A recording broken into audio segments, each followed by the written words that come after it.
Et bonjour à tous les pandas, j'espère que vous allez très bien aujourd'hui. On se retrouve donc pour l'épisode 2 de Road to Maître Feed, dans laquelle j'affronte Didier Marona, qui est un joueur classé 1301, qui lui a gagné sa première ronde dans ce tournoi de Vermenton, donc qui a fait mieux que moi, puisque je le rappelle, j'ai fait nul à la ronde précédente contre Louis Robert, donc le jeune du club local. Et j'ai aucune idée de ce qu'il va me jouer. Comme les rondes s'enchaînent, on a juste le temps de manger entre deux rondes et on enchaîne. Je ne sais pas du tout ce qu'il va me jouer et j'espère que cette partie va être plus facile que la partie précédente. Parce que c'est vrai que ce serait un petit peu décevant pour ma part de commencer sur un mauvais tournoi cette saison 2023-2024. Donc j'arrive sur l'échiquier, je prépare ma feuille de partie, je dis bonjour à mon adversaire, on démarre la pendule. Et je vois qu'il hésite sur son premier coup. Alors, ça me fait toujours sourire quand les joueurs hésitent sur leur premier coup. Et après un petit temps de réflexion, il décide de jouer E4. Mais je me demande pourquoi il a hésité à jouer quelque chose d'autre. C'est vrai que D4 est jouable, C4 est jouable, cavalier F3 est jouable. Mais la plupart du temps, les joueurs savent ce qu'ils jouent au moins au premier coup. Donc ici, je joue C6 et il me joue C4. Et là, je suis pas très content. Parce que je sais pas s'il connaît mon compte Chesscom ou pas. Il y a beaucoup de joueurs que je connais dans ce tournoi. Et peut-être que quelqu'un lui a donné son compte Chesscom et lui a donné la seule variante qui fait nul dans mon répertoire. Ce qui m'embêterait beaucoup de commencer par deux nuls. Euh, un petit peu la seule manière de faire nul, si on a mon compte Chesscom, on peut voir que je joue régulièrement en ligne. Donc le coup D5, qui est le coup normal, puis on prend, puis on prend, puis on prend. Et que ici j'ai l'habitude de jouer Dame prend. En tout cas en blitz en ligne. Et en fait, quand on joue Dame prend, le problème c'est qu'on perd un temps avec la Dame. Et les noirs et les blancs vont pouvoir très rapidement jouer D4, D5, liquider toutes les pièces au centre, et ça va faire une nulle assez facile à tenir. Euh, du coup, je suis dans cette position et je me dis mince, il a trouvé une nulle dans mon répertoire et je veux absolument pas faire nul après la première ronde. Ça ferait beaucoup trop de points Elo perdus, ça ferait plus de 20 points Elo en deux parties. Donc c'est vraiment le résultat que je veux éviter. Alors je décide de jouer D5 quand même, mais je me dis c'est pas grave, je vais jouer une ligne que je connais un peu moins, où je connais les principales idées. Euh, mais euh, mais peut-être que ça va le surprendre. Donc là, il réfléchit un petit peu, il prend D5, je reprends, il reprend, et je joue cavalier F6. Et là, il se met à réfléchir. Donc je sais pas si c'était une prépa ou pas de sa part, ou si juste il connaissait pas du tout le coup cavalier F6, qui est le coup principal dans la position. Et il joue fou B5 échec, qui est le coup principal. Je joue cavalier BD7, qui est le coup principal également. Il joue cavalier C3, je joue A6, qui est le coup principal également dans cette position. J'ai pas franchement grand chose à dire sur le coup. Et il joue fou E2. Et fou E2, je connais pas le coup.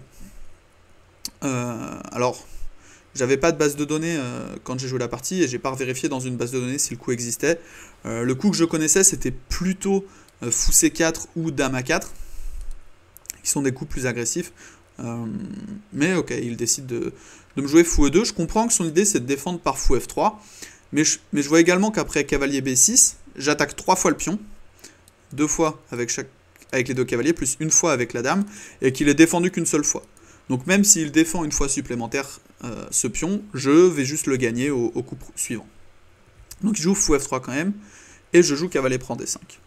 Et et là, on est dans une position où finalement il a un pion isolé en D, donc s'il joue avec D4, il a juste un pion isolé. La case de son cavalier en F3 est déjà prise par son fou, donc il va probablement jouer cavalier E2, parce que cavalier H3 serait un peu bizarre, je pourrais juste jouer fou prend H3. Et moi j'ai un développement plutôt facile, soit à base de B5 fou B7, soit à base de fou F5, E6 fou E7 petit roc.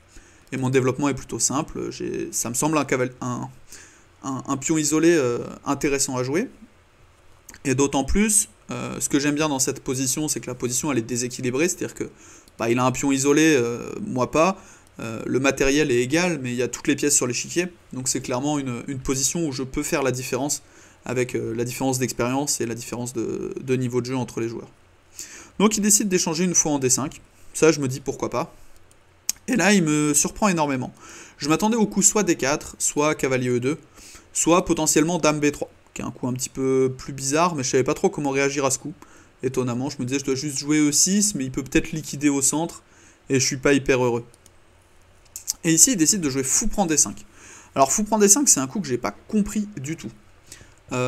puisqu'en fait, quand je joue dame prend D5, je reprends simplement la pièce qu'il vient de prendre.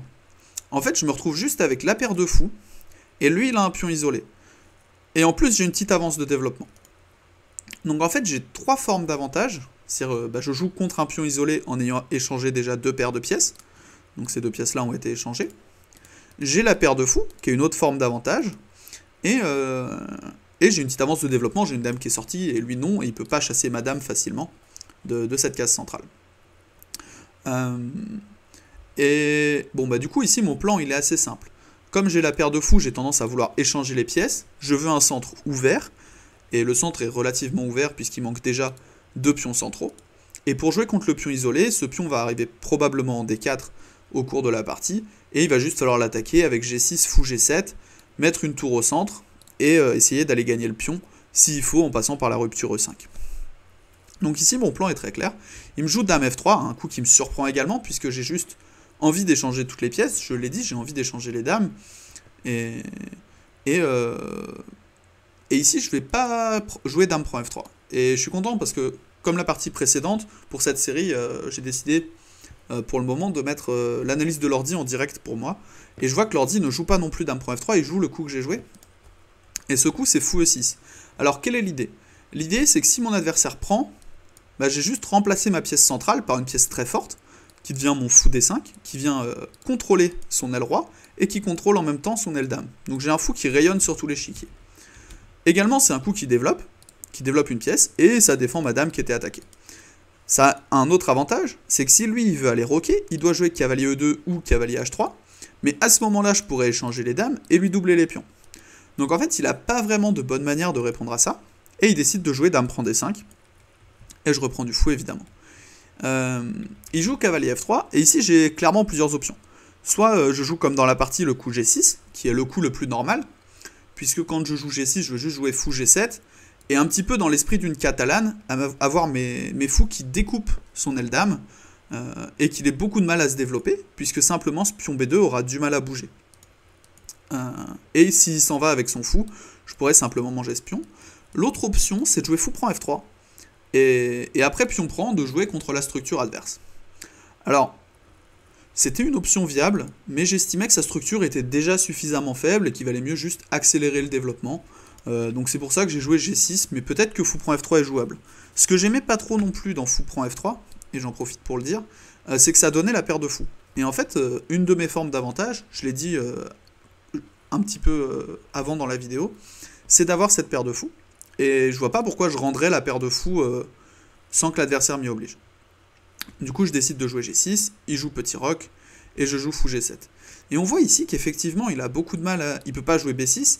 S'il joue un coup comme tour B1, j'ai tout le temps fou prend A2. Donc il faudrait qu'il joue d'abord A3, puis tour B1 pour pouvoir jouer B3 ou B4, puis fou B2 pour pouvoir développer son aile dame. Je pensais clairement qu'il allait jouer D4 ici. Ça me semblait le coup normal. Alors oui, je peux jouer fou prend F3, pion prend, fou prend D4. Peut-être faut jouer tour D1 d'abord, je ne sais pas. Mais très clairement, il faut arriver à libérer ce fou par le pion D, et surtout obstruer cette diagonale. Sinon, je pense que ça va être très compliqué à jouer pour les blancs. Donc à la place, il m'a joué tour E1, donc il met la tour en face du roi, mais il ne menace rien.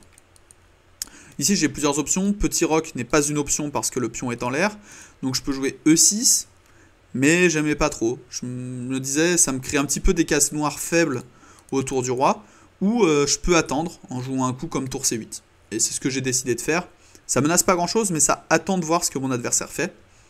Donc je joue tour C8, je mets ma tour sur une colonne ouverte. C'est un coup plutôt simple. Peut-être je menace un coup comme tour C2 pour venir titiller le pion B2 et que ce soit compliqué à jouer pour lui. Il décide de jouer cavalier E5 et alors ici je vois la ligne de l'ordi, ok, j'avais même pas envisagé le coup. Ici je réfléchis, je me dis bon, fou prend E5 fait pas trop de sens. Je l'ai dit, la paire de fous c'est une de mes formes d'avantage. Tour C2, pourquoi pas, mais il va continuer par D4. Et finalement, ma pression à l'aile dame, elle va un peu nulle part. F6, j'aimais pas trop parce que j'enfermais mon fou de case noire. C'est-à-dire que F6 pour chasser le cavalier, il va jouer un coup comme cavalier F3. Je vais jouer E5. Et j'aimais pas trop parce que juste j'enferme mon fou de case noire moi-même. Et je sais pas trop pourquoi je l'ai fait. Mon fou était très bien sur cette diagonale, c'est un petit peu dommage de l'enfermer moi-même. Petit roc, j'étais pas du tout fan, à cause de la ligne cavalier D7, tour D8, cavalier B6, tour bouge, cavalier prend, et tour prend E7.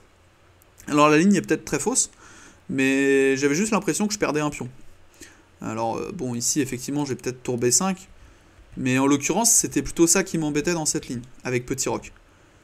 Alors je vois qu'a priori après cavalier B6, j'ai tour C2, et l'ordi est très fan de ma position. J'ai raté ça, mais la ligne faisait pas très envie, voir qu'on se prend cette fourchette là, moi ça m'attirait pas du tout. Et c'est pour ça que je joue pas petit roc, et que je commence par E6, avec l'idée que déjà il doit jouer un coup, et potentiellement je peux jouer roi E7 au prochain coup, et éviter les problèmes sur son roi. Par exemple, s'il continue par D4, que je joue roi E7, ça je l'avais calculé dans la partie, il peut pas jouer un coup comme fou G5 à cause de F6 fourchette. C'est des choses faciles à calculer, mais c'est des choses qu'on calcule tout autour de la partie, c'est normal. Donc je joue, après cavalier E5, le coup E6 dans la partie. Mon adversaire qui continue par cavalier D3.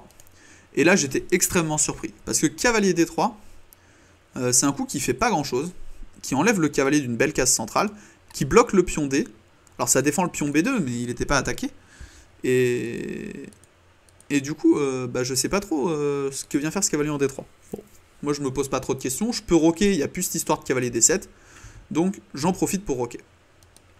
L'adversaire qui décide de revenir en E5, et là, contrairement à la partie précédente, ça ressemble beaucoup plus à du Hello 1300, 1350, avec l'adversaire qui fait beaucoup d'allers-retours inutiles, qui n'a pas fini son développement. Et là, la petite menace cavalier D7, elle est simplement parée par tour FD8. Et on voit que moi j'ai mes 4 pièces de sortie, lui il en a que 2. J'ai la pression latente sur l'aile dame. J'ai une position ici qui est écrasante. Et l'adversaire qui décide de jouer encore une fois son cavalier dans cette partie en jouant cavalier G4.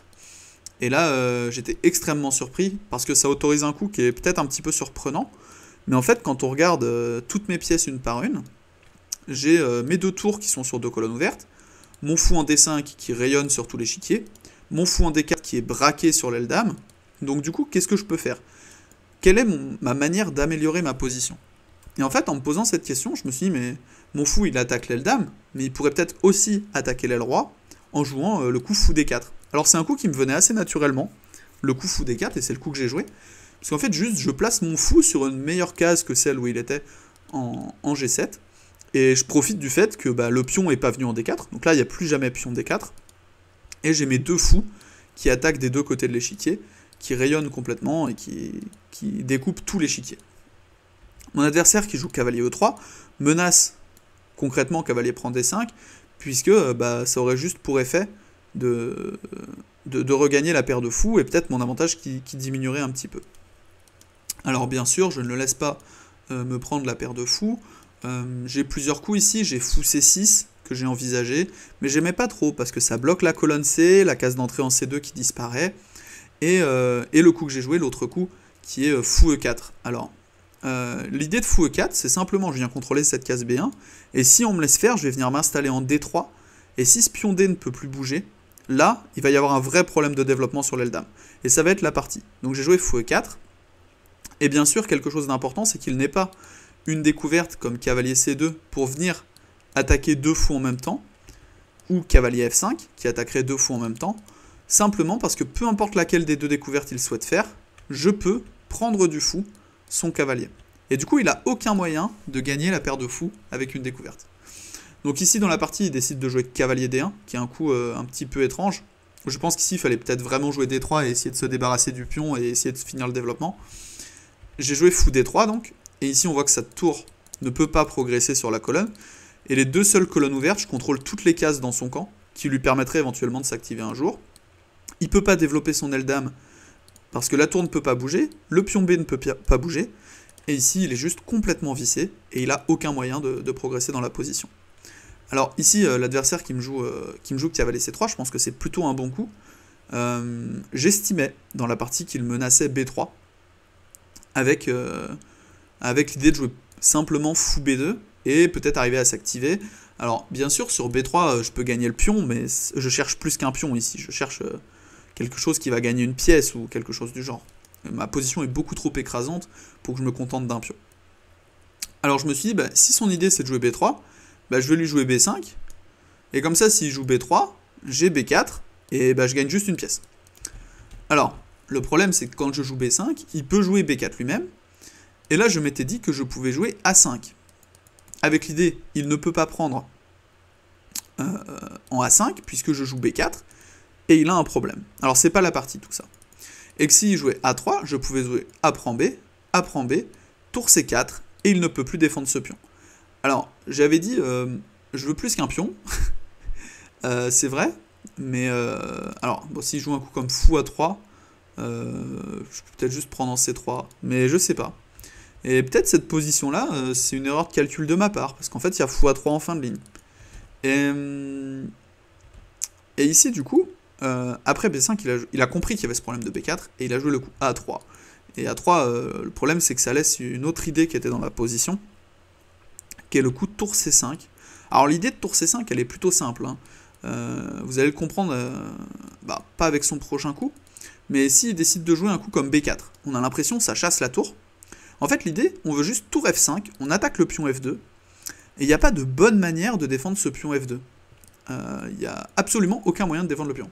Le meilleur coup ici, ce serait probablement tour E3, qui abandonne complètement la qualité, et donc on prendrait juste et on serait complètement gagnant.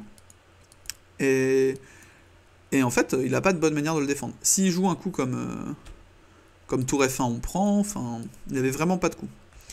Et donc je pensais que il pouvait peut-être gaffer cette erreur-là, enfin ce point-là. Et en fait, à la place, il joue cavalier cavalier E2. Et j'étais assez surpris par ce coup cavalier E2, parce qu'en fait, ça autorise tour E5, donc je cloue le cavalier, il peut pas prendre mon fou à cause du mat du couloir. Et en plus, j'attaque 2 fois le cavalier, donc il est obligé de jouer roi F1. Alors ici, je pouvais jouer tour F5, je vois que c'est le coup de l'ordi, j'avais hésité à le jouer, ou je peux jouer ce que j'ai joué dans la partie, qui je pense est très bien également, c'est le coup tour D, D5, avec l'idée simplement qu'il n'a pas de coup, il a absolument aucun coup, et je gagne le cavalier au prochain coup. Dans la partie, il a joué F3, j'ai joué tour prend E2, il a repris, et j'ai joué tour E5. Et en fait, l'idée, c'est que je menace juste de reprendre une fois de plus cette tour, et il a aucun moyen de le parer. Donc il a joué G3, j'ai joué tour prend E2, il a joué H4, et ici, il y a plusieurs manières de mater. En 2 coups, il n'y a qu'une seule manière, mais il y a plein de lignes qui matent. J'ai joué du coup le mat en 2, donc n'hésitez pas à mettre sur pause sur cette vidéo pour trouver le mat en 2 que j'ai joué dans cette position. Et pour ceux qui veulent juste voir la partie, j'ai joué ici le coup tour H2, et mon adversaire a abandonné. Alors c'est mat en 2, puisqu'en fait le seul coup autorisé des blancs, c'est le coup roi E1, et tour H1 est échec et mat. Donc voilà pour cette partie beaucoup plus simple que la partie précédente, ronde 1, comme vous pouvez le voir. Et je m'attendais plutôt à des parties de ce style à ce Hello là, mais voilà. Donc c'est une partie vraiment avec domination de la paire de fous. On voit que l'erreur est venue très tôt de la part de l'adversaire, c'est-à-dire que assez tôt, hop, dans l'ouverture, ça y est, l'analyse est finie.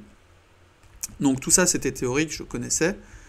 Et en fait pour moi, son erreur principale ici, alors échanger une fois en D5, pourquoi pas, l'ordi aime bien, mais prendre la deuxième fois, c'est une claire erreur, puisqu'en fait, quand je reprends de la dame, j'ai juste gagné la paire de fous, j'ai gagné le développement, j'ai juste tous les avantages dans la position, et ça devient très facile à jouer pour moi.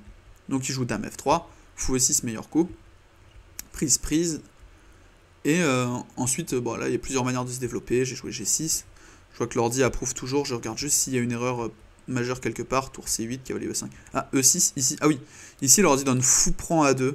Alors ça, je l'avais, enfin, quand je discutais et que je commentais tout à l'heure, j'avais vu qu'il me mettait ce coup-là. J'ai même pas envisagé le coup. Hein. Enfin, je comprends l'idée, hein. Je comprends que sur fou prend A2, tour prend A2, on a fou prend E5. Mais j'ai même pas envisagé le coup. C'est pas un coup qui est naturel, en fait. Enfin, E6 et petit roc, c'est des coups naturels. Petit roc marchait pas à cause de cavalier D7. En tout cas, c'était l'impression que j'avais. L'ordi dit que ça marche, mais dans mon calcul, ça marchait pas. Et je vois que si l'ordi donne juste fou prend A2, gagne un pion, donc il prend le pion. C'est normal, mais voilà. Bon, du coup, j'ai joué E6 dans la partie, cavalier D3, très bizarre. Et là, l'adversaire qui résout pas ses problèmes de développement en essayant de jouer un coup comme D4. Moi j'anticipe le fait qu'il risque de me jouer D4, mais il ne le joue jamais. Je m'installe au centre, je regarde, il n'y a pas d'erreur majeure. Remanœuvrer le fou en D3, c'était une bonne idée. Et là j'ai toutes mes pièces qui sont au maximum. Ici, tour C5 direct était beaucoup plus fort que de commencer par B5, qui en fait autorise B4, ce qui est un petit peu dommage. Mais l'adversaire joue à 3, tour C5 maintenant.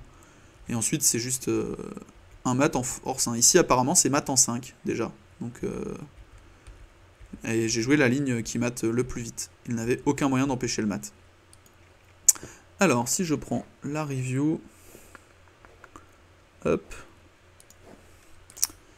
Alors dans cette partie, on voit que c'est beaucoup plus lisse comme courbe hein, que la partie précédente.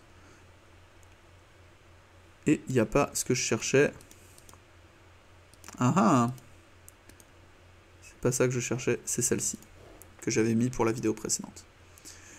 Ici, du coup, je joue à 92,2 de précision, ce qui est normal. Hein. C'est plus facile de faire des gros scores de précision quand l'adversaire fait plusieurs erreurs. Et le Elo estimé de Chesscom, qui est à 1550 contre 2200, avec pas d'erreur majeure à signaler dans l'ouverture ou dans le milieu de jeu. On n'a pas atteint la fin de partie. Et une partie qui a duré en tout 30 coups, avec... pardon, il a abandonné après tour H2, donc 29 coups. Voilà pour cette deuxième ronde de Vermenton. J'espère que la vidéo vous a plu. On se retrouve très bientôt pour la ronde 3, qui est le même jour que cette ronde 1 et cette ronde 2. Donc n'hésitez pas à vous abonner à la chaîne pour avoir toutes les vidéos. Et puis sur ce, je vous dis à la prochaine, vous pouvez reprendre une activité normale.